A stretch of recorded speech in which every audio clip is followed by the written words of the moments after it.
नमस्कार दोस्तों, स्वागत है आपका ट्रू एग्ज़ाम यूट्यूब चैनल पर।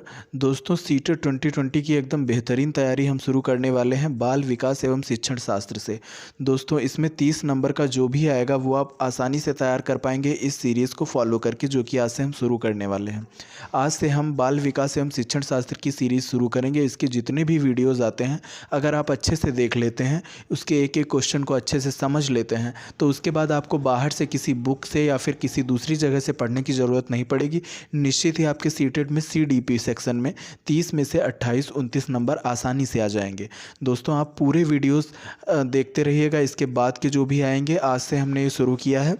और दोस्तों, अभी चैनल सब्सक्राइब कर लें, क्योंकि आगे की वीडियोस आपको तभी मिल पाएंगे जब आप आज से चैनल सब्सक्राइब करके रखेंगे। तो ज़रूर सब्सक्राइब कर लें। इसके अलावा आप EVS के NCERT के इम्पोर्टेंट्स नोट्स लेना चाहते हैं तो वो इस वीडियो पे पड़े हुए हैं। आप प्लेलिस्ट में जाके वो वीडियो भी देख सकते हैं। तो चलिए शुरू करते हैं। बहुत ही इंपॉर्टेंट सेशन रहने वाला है, शुरू से लेकर अंत तक ज़रूर देखते रहिएगा।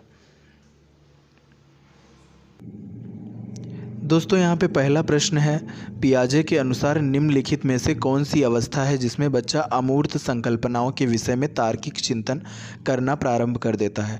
अमूर्त मीन्स होता है जो कि उसके सामने ना हो। मूर्त मीन्स होता है जैसे जो भी चीज़ें उसके सामने रखी हैं। अमूर्त मीन्स जो उसके सामने से हटा ली गई हैं, जो उसके सामने उपस्थित नहीं हैं। अब यहाँ पे पहला ऑप्शन दिया हुआ है मूर्त संक्रिय अवस्था 7 से 11 वर्ष। दूसरा ऑप्शन है औपचारिक संक्रिय अवस्था 11 वर्ष एवं इससे ऊपर। सी ऑप्शन है संवेदी प्रेरक अवस्था जन्म से 2 वर्ष। डी ऑप्शन है पूर्व संक्रियात्मक अवस्था 2 से 7 वर्ष। अब संवेदी प्रेरक अवस्था, जिसे इंद्रिय जनित गामक अवस्था भी कहते हैं, तो ये जन्म से 2 वर्ष होती है। इसे आप शैशवावस्था भी बोल सकते हैं। इसमें बालक क्या करता है, इसमें अपनी इंद्रियों से वो हाव भाव को प्रकट करता है। जैसे रोता है या फिर गाता है तो इस तरीके से वो हाथ चलाएगा या फिर आंखें चलाएगा। अपनी इंद्रियों से वो पूरा सब अपना दिखाता है। उसके अलावा इसके बाद देखते हैं पूर्व संक्रियात्मक अवस्था। ये 2 से 7 वर्ष तक होती है। इसे आप पूर्व बाल्यावस्था भी बोल सकते हैं, जिसे खिलौनों की उम्र भी कहा जाता है। इसमें बच्चे का भाषा विकास होना प्रारंभ हो जाता है। इसके बाद तीसरी देखते हैं मूर्त संक्रियात्मक अवस्था। ये 7 से 11 वर्ष होती है, जिसे उत्तर बाल्यावस्था भी कह सकते हैं आप। लेकिन पियाजे के अनुसार यहाँ पे दी हुई है, मैं आपको समझाने के लिए बोल रहा हूँ कि इसे उत्तर बाल्यावस्था बोल सकते हैं या इसे पूर्व बाल्यावस्था। मूर्त संक्रियात्मक अवस्था क्या होती है, इसमें बालक के सामने जो भी चीज़ें रखी हैं वो उनको देखता है, लेकिन अगर आप उसके सामने से हटा देंगे तो वो भूल जाएगा। जैसे कोई खिलौना उसके सामने जब तक है तब तक उसे देख लेगा, अगर जैसे ही उसे छिपा देंगे तो उसे भूल जाएगा। वहीं औपचारिक संक्रियात्मक अवस्था की बात करें तो ये 11 वर्ष इससे ऊपर होती है, जिसे हम किशोरावस्था भी कह सकते हैं। तो ये जो औपचारिक संक्रिय अवस्था होती है, इसमें अमूर्त संकल्पनाओं के विषय में तार्किक चिंतन करना प्रारंभ कर देता है। तो ये बी वाला ऑप्शन ही यहाँ पे सही हो जाएगा।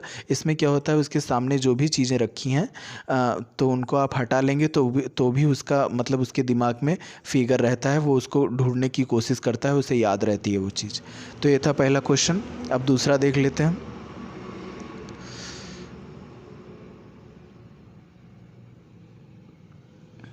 बच्चों में बौद्धिक विकास की 4 विशिष्ट अवस्थाओं की पहचान की है।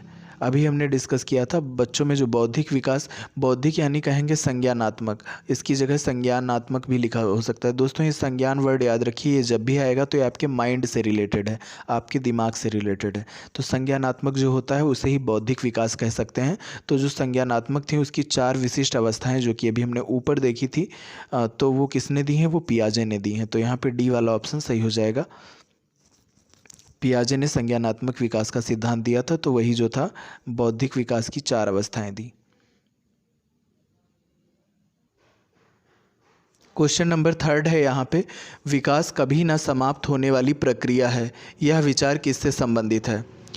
तो ए ऑप्शन है अंतः संबंध का सिद्धांत, दूसरा है निरंतरता का सिद्धांत, तीसरा है एकीकरण का सिद्धांत, चौथा है अंतः क्रिया का सिद्धांत। तो यहाँ पे बी वाला ऑप्शन सही हो जाएगा, निरंतरता का सिद्धांत। विकास जो है वो जन्म से लेकर मृत्यु तक चलने वाली प्रक्रिया है, हमेशा चलने वाली है, तो इसे निरंतरता कहते हैं। निरंतर मतलब हमेशा। तो इसे बोल सकते हैं जैसे गर्भ से लेकर कब्र तक, गर्भ से कब्र तक चलने वाली प्रक्रिया है। तो इस विकास जो है वो निरंतर चलने वाली प्रक्रिया है। तो यहाँ पे बी ऑप्शन सही हो जाएगा। नेक्स्ट देख लेते हैं। प्राथमिक स्तर पर एक शिक्षक में निम्न में से किसे सबसे महत्वपूर्ण विशेषता मानना चाहिए? ए. पढ़ने की उत्सुकता, बी. धैर्य और दृढ़ता, सी. शिक्षक पद्धतियों और विषयों के ज्ञान में दक्षता, डी. अति मानक भाषा में पढ़ाने में दक्षता। तो यहाँ पे सभी महत्वपूर्ण हैं, लेकिन आपको जो सबसे एप्रोप्रिएट आंसर है वो ढूंढना पड़ता है। धैर्य और दृढ़ता, बी ऑप्शन सही हो जाएगा। पढ़ने की उत्सुकता तो हो सकता है, सी वाला भी हो सकता है, डी वाला भी हो सकता है, लेकिन जो मेन है वो धैर्य और दृढ़ता है। नेक्स्ट क्वेश्चन देख लेते हैं।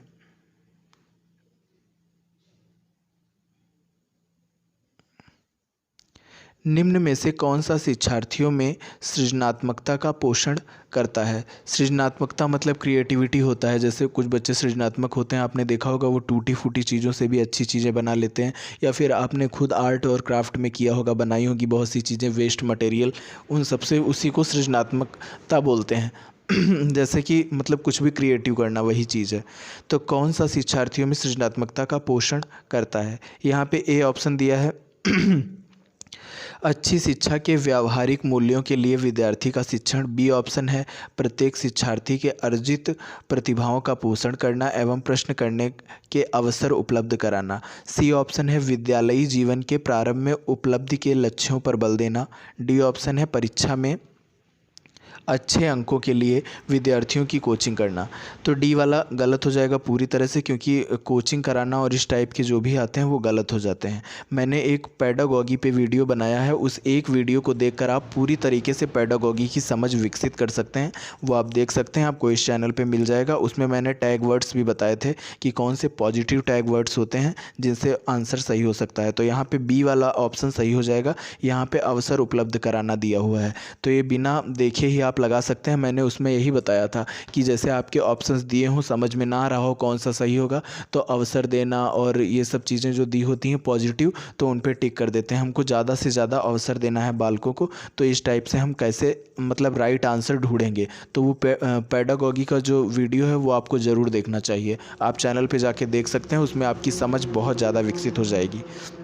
चलिए अब हम नेक्स्ट क्वेश्चन की ओर चलते हैं। क्वेश्चन नंबर 6 है, वह अवस्था जब बच्चा तार्किक रूप से वस्तुओं व घटनाओं के विषय में चिंतन करना प्रारंभ कर देता है। अभी हमने जाना था पियाजे की जो ऊपर देखी थी पहले ही क्वेश्चन में अवस्थाएं। तो यहाँ पे संवेदी प्रेरक अवस्था ए ऑप्शन है, बी ऑप्शन है औपचारिक संक्रिया अवस्था, सी ऑप्शन है पूर्व संक्रियात्मक अवस्था, डी ऑप्शन है मूर्त संक्रियात्मक अवस्था। तो जो बच्चा जो है वो तार्किक रूप से जब सोचना प्रारंभ कर देता है, घटनाओं व विषय के बारे में चिंतन प्रारंभ कर देता है, तो मूर्त अवस्था होती है। डी वाला ऑप्शन यहाँ पे सही है। नेक्स्ट क्वेश्चन देख लेते हैं। क्वेश्चन नंबर 7 है यहाँ पे, निम्नलिखित में से किस अवस्था में बच्चे अपने समवयस्क समूह के सक्रिय सदस्य हो जाते हैं? ये सीटेट में कई बार पूछा गया है कि सक्रिय सदस्य जो हो जाते हैं, एक्टिव मेंबर हो जाते हैं किसी ग्रुप के, तो उसको क्या कौन सी अवस्था में रखेंगे? तो ए ऑप्शन है किशोरावस्था, बी ऑप्शन है प्रौढ़ावस्था, सी ऑप्शन है पूर्व बाल्यावस्था, डी ऑप्शन है बाल्यावस्था। तो यहाँ पे किशोरावस्था हो जाएगा, ए ऑप्शन सही। किशोरावस्था में बहुत सी चीज़ें होती हैं, आपने देखा ही होगा, पढ़ा ही होगा कि स्टैनले ने कहा है कि किशोरावस्था जो है वो तनाव एवं तूफ़ान की अवस्था है। साथ में इसे ये भी पूछ लिया जाता है कि तनाव एवं तूफ़ान की अवस्था किसने बोला है किशोरावस्था को? तो स्टैनले ने बोला है, स्टैनले। तो ये जो किशोरावस्था है इसमें मतलब बच्चों में हार्मोनल चेंजेस भी होते हैं और भी बहुत सी तनाव एवं तूफ़ान में रहता है, वो चिड़चिड़ा सा हो जाता है, वो उस समय ना ज़्यादा बड़ा होता है ना छोटा होता है। तो इस अवस्था में तो उसमें जो समवयस्क होते हैं, उनके जो दोस्त होते हैं, उनका जो ग्रुप होता है उसके सक्रिय सदस्य हो जाते हैं, एक्टिव मेंबर, क्योंकि वो उनको अपनी ही तरह मानते हैं, इसलिए उनसे चीज़ें शेयर करते हैं, उनसे बातें शेयर करते हैं, और घर में तो वो बातें छिपाते हैं इस अवस्था में। चलिए फिर आगे अगला क्वेश्चन देख लेते हैं। बच्चों के संज्ञानात्मक विकास को सबसे अच्छे तरीके से कहाँ परिभाषित किया जा सकता है? अब इस क्वेश्चन को गौर से देखिएगा। इसके जो ऑप्शंस दिए हुए हैं यहाँ पे, ए ऑप्शन है खेल के मैदान में, बी ऑप्शन है विद्यालय एवं कक्षा में, सी ऑप्शन है गृह में। गृह यहाँ पे गलत लिखा है, ये ऊपर वाला गृह नहीं, ये घर वाला गृह है। डी ऑप्शन है ऑडिटोरियम में। तो यहाँ पे बताइए कौन सा सही होगा। यहाँ पे विद्यालय एवं कक्षा में, ये वाला सही हो जाएगा, बी ऑप्शन, क्योंकि यहाँ पे संज्ञानात्मक की बात हो रही है, दिमाग की बात हो रही है। संज्ञानात्मक मैंने आपको बताया था, संज्ञान की जब भी बात होगी तो दिमाग से बात होगी। खेल एवं मैदान में, खेल के मैदान में भी विकास होता है, लेकिन संज्ञानात्मक नहीं हो सकता, क्योंकि संज्ञानात्मक तो हो सकता है लेकिन यहाँ पे पूछा गया सबसे अच्छे तरीके से कहाँ होता है। तो खेल के मैदान में शारीरिक विकास भी होता है, संज्ञानात्मक थोड़ा बहुत होता है, साथ में शारीरिक विकास भी होता है। यहाँ पे बी वाला ऑप्शन विद्यालय एवं कक्षा में ज़्यादा सही है, क्योंकि यहाँ पे पूरी तरीके से संज्ञानात्मक विकास होता है, दिमाग का विकास होता है। घर में भी होता है, ऑडिटोरियम में, इन सब में थोड़ा थोड़ा होता है, लेकिन सबसे ज़्यादा जो करेक्ट आंसर रहेगा वो बी वाला होगा। इसी तरीके से आपको सीटेट में छांटना होता है। आंसर सभी सही लगते हैं, लेकिन जो सबसे ज़्यादा सही होगा उसे ही चुनना होता है। नेक्स्ट क्वेश्चन देख लेते हैं। निम्न में से कौन पियाजे के अनुसार बौद्धिक विकास का निर्धारक तत्व नहीं है? ए ऑप्शन है सामाजिक संचरण, बी ऑप्शन है अनुभव, सी ऑप्शन है संतुलीकरण, डी ऑप्शन है इनमें से कोई नहीं। तो पियाजे के अनुसार बौद्धिक विकास का निर्धारक तत्व नहीं है, यहाँ पे नहीं पूछा गया है। इसी तरीके के क्वेश्चन सीटेट में गलत हो जाते हैं, क्योंकि नहीं, ध्यान से नहीं देखा आपने और गलत करा है। तो यहाँ पे बताइए कौन सा सही हो सकता है। सामाजिक संचरण, ये वाला यहाँ पे नहीं होगा, तो इसलिए यहाँ पे टिक करेंगे। चलिए नेक्स्ट क्वेश्चन देख लेते हैं। बालकों की सोच अमूर्तता की अपेक्षा मूर्त अनुभवों एवं प्रत्ययों से होती है, यह अवस्था है। बालकों की सोच अमूर्तता की अपेक्षा मूर्त अनुभवों एवं प्रत्ययों से होती है। तो यहाँ पे ए ऑप्शन है 7 से 12 वर्ष तक, बी ऑप्शन है 12 वर्ष से वयस्क तक, सी ऑप्शन है 2 से 7 वर्ष तक, डी ऑप्शन है जन्म से 2 वर्ष तक। तो ए वाला सही हो जाएगा 7 से 12 वर्ष तक। जी हाँ दोस्तों, ये जो 7 से 11 वर्ष या 12 वर्ष तक की जो अवस्था है, ये पियाजे की तीसरी अवस्था है, और अनौपचारिक या औपचारिक बोल सकते हैं, वही वाली संक्रिय अवस्था। तो ये जो ए वाला है ये सही हो जाएगा यहाँ पे। सॉरी दोस्तों, माफ़ी चाहूँगा, मैंने थोड़ा गलत बोल दिया। औपचारिक या अमूर्त अवस्था होती है। अमूर्त अवस्था वही जो मैंने अभी आपको बताया था, जिसमें उसके सामने से चीज़ें हटा देंगे तब भी वो उनको याद रखता है, भूल नहीं पाता। तो वही ए वाला ऑप्शन सही हो जाएगा। औपचारिक या इसे अमूर्त अवस्था भी बोलते हैं। नेक्स्ट क्वेश्चन देख लेते हैं। विकास के संदर्भ में निम्न में से कौन सा कथन सत्य नहीं है? ए ऑप्शन है विकास की प्रत्येक अवस्था में अपने खतरे हैं, बी ऑप्शन है विकास उकसाने या बढ़ावा देने से नहीं होता है, सी ऑप्शन है विकास सांस्कृतिक परिवर्तनों से प्रभावित होता है, डी ऑप्शन है विकास की प्रत्येक अवस्था की अपनी विशेषताएं होती हैं। तो यहाँ पे सत्य नहीं है पूछा गया है, तो यहाँ पे बी वाला ऑप्शन सही हो जाएगा, विकास उकसाने या बढ़ावा देने से नहीं होता है। ये सत्य नहीं था, इसलिए यहाँ पे टिक किया गया है। ये याद रखिएगा, नहीं वाले जो आंसर्स हैं उन पे लाइन ज़रूर खींच लीजिएगा, नहीं तो वहाँ पे गलत हो जाता है। नेक्स्ट क्वेश्चन देखते हैं। विकास का अर्थ है, ए ऑप्शन है परिवर्तनों की उत्तरोत्तर श्रृंखला, बी ऑप्शन है अभिप्रेरणा के फलस्वरूप होने वाले परिवर्तनों की उत्तरोत्तर श्रृंखला, सी ऑप्शन है अभिप्रेरणा एवं अनुभवों के फलस्वरूप होने वाले परिवर्तनों की उत्तरोत्तर श्रृंखला, डी ऑप्शन है परिपक्वता एवं अनुभवों के फलस्वरूप होने वाले परिवर्तनों की श्रृंखला।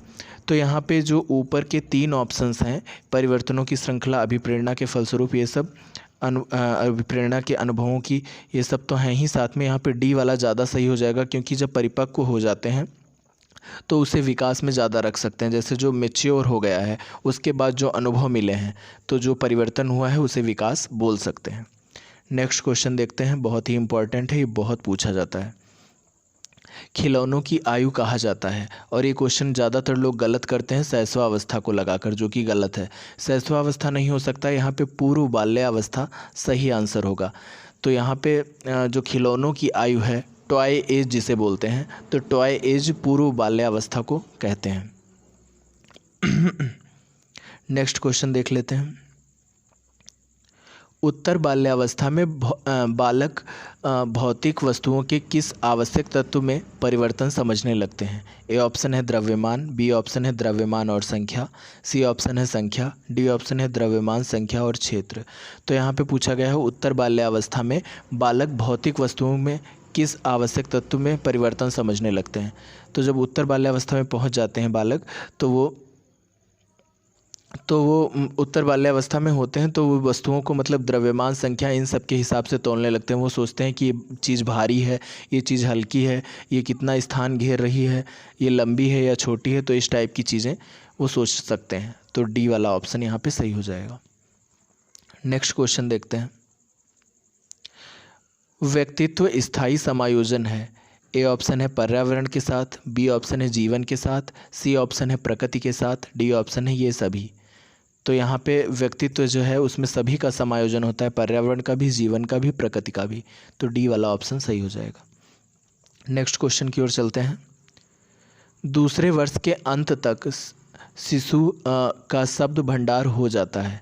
ए ऑप्शन है 100 शब्द, बी ऑप्शन है 60 शब्द, सी ऑप्शन है 50 शब्द, डी ऑप्शन है 10 शब्द।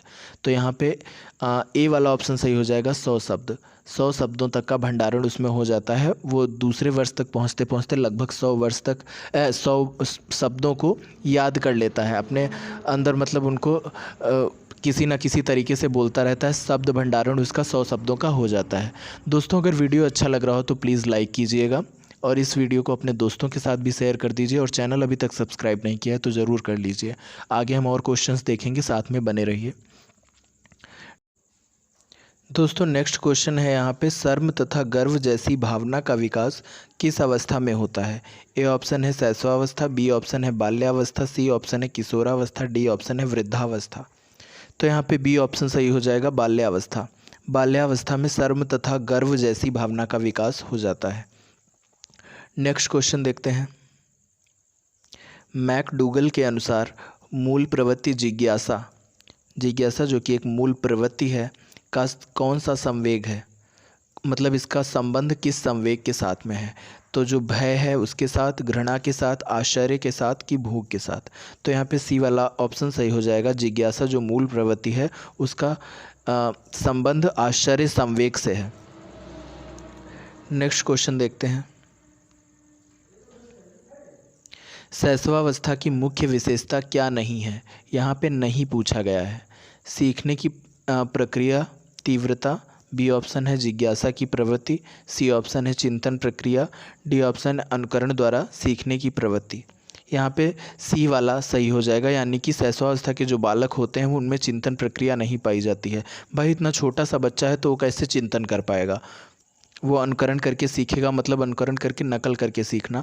वो देख देख के दूसरों को उनकी कॉपी करेगा, वही सब है। जिज्ञासा उसमें होती है, सीखने की तीव्रता तो होती ही है, वो चीज़ों को देख देख के ही सीखता है, लेकिन चिंतन उस टाइम पे नहीं कर पाता है शैशवावस्था में। चलिए नेक्स्ट क्वेश्चन देखते हैं। किस मनोवैज्ञानिक के अनुसार विकास एक सतत और धीमी प्रक्रिया है।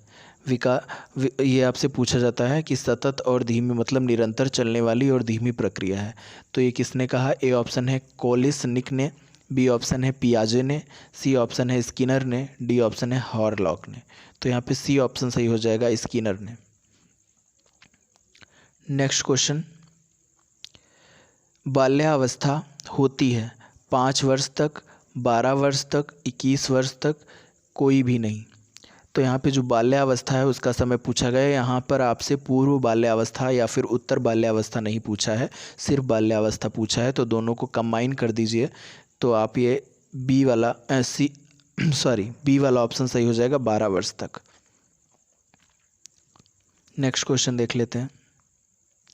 व्यक्तित्व विकास की अवस्था है। ए ऑप्शन है अधिगम एवं वृद्धि, बी ऑप्शन है व्यक्तिव्रत अध्ययन, सी ऑप्शन है उपचारात्मक अध्ययन, डी ऑप्शन है इनमें से कोई नहीं। तो व्यक्तित्व विकास की जो अवस्था होती है वो अधिगम एवं वृद्धि, ए वाला ऑप्शन सही हो जाएगा यहाँ पे। नेक्स्ट क्वेश्चन देख लेते हैं। विकास में वृद्धि से तात्पर्य है। ए ऑप्शन ज्ञान में वृद्धि, बी ऑप्शन संवेग में वृद्धि, सी ऑप्शन वजन में वृद्धि, डी आकार, सोच, समझ, कौशलों में वृद्धि। तो यहाँ पे डी वाला ऑप्शन सही हो जाएगा, आकार, सोच, समझ, कौशलों में वृद्धि। ये विकास की वृद्धि से तात्पर्य होता है। वहीं संवेग की बात करें तो ये बुद्धि से संबंधित है, वजन और ज्ञान ये सब ज्ञान भी बुद्धि में ही आ जाएगा, संवेगात्मक में ही आ जाएगा, वजन शारीरिक में। नेक्स्ट क्वेश्चन देखते हैं। तनाव और क्रोध की अवस्था है। ए ऑप्शन है शैशवावस्था, बी ऑप्शन है किशोरावस्था, सी ऑप्शन है बाल्यावस्था, डी ऑप्शन है वृद्धावस्था। तो तनाव क्रोध की अवस्था है वो किशोरावस्था। अभी मैंने आपको बताया था तनाव तूफान की अवस्था, तनाव क्रोध की अवस्था, चिड़चिड़ेपन की अवस्था, ये सब किशोरावस्था ही है। नेक्स्ट क्वेश्चन देख लेते हैं। परिपक्वता का संबंध है। ए ऑप्शन विकास से, बी ऑप्शन बुद्धि से, सी ऑप्शन रचनात्मकता से, डी ऑप्शन रुचि से। बुद्धि आपके संवेगात्मक से संबंधित हो जाएगी, वही रचनात्मकता मतलब सृजनात्मकता, वही रुचि जो होती है वो उत्पन्न की जाती है, वहीं विकास जो है परिपक्वता का संबंध विकास से हो जाएगा। तो यहाँ पे ए वाला ऑप्शन सही हो जाएगा। परिपक्वता पूरी तरीके से विकास से संबंधित है। जब आप परिपक्व हो जाते हैं, जब आपका विकास होता है तब आप परिपक्व भी हो जाते हैं। छोटा बालक होता है उसे इतना नहीं पता होता है, वो इतना परिपक्व नहीं होता है, वो इतना मैच्योर नहीं होता है। जैसे जैसे आप बड़े होते जाते हैं आपका विकास होता जाता है, वैसे वैसे आप मैच्योर होते जाते हैं, परिपक्व होते जाते हैं। तो आज इतने ही क्वेश्चन रखते हैं, फिर इसके आगे के हम कल डिस्कस करेंगे, कल या फिर अगले वीडियो में डिस्कस करेंगे। जब भी आपको मिलेगा आप सभी वीडियोस ध्यान से देखते रहिएगा, निश्चित है आपके अच्छे नंबर आएंगे। आप इस चैनल के साथ बने रहें, इस चैनल को सब्सक्राइब करके ज़रूर रखें। वीडियो अच्छा लगा हो तो अपनी तरफ से एक लाइक ज़रूर दे दें और अपने दोस्तों के साथ शेयर कर दें। धन्यवाद।